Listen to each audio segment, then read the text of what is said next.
మీరు ఎప్పుడైనా keep up appearances అనే ఈడియం విన్నారా? అంటే దీని అర్థం to pretend to be happier or richer so as to conceal the real situation or maintain an expression of well being.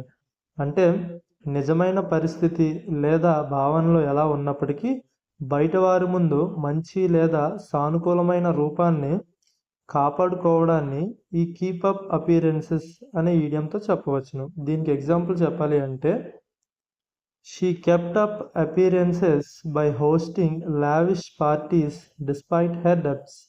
అంటే అప్పుల్లో ఉన్నప్పటికీ ఆమె విలాసవంతమైన పార్టీలు ఇవ్వడం ద్వారా బాహ్య రూపాన్ని కాపాడుకుంది అని అర్థము.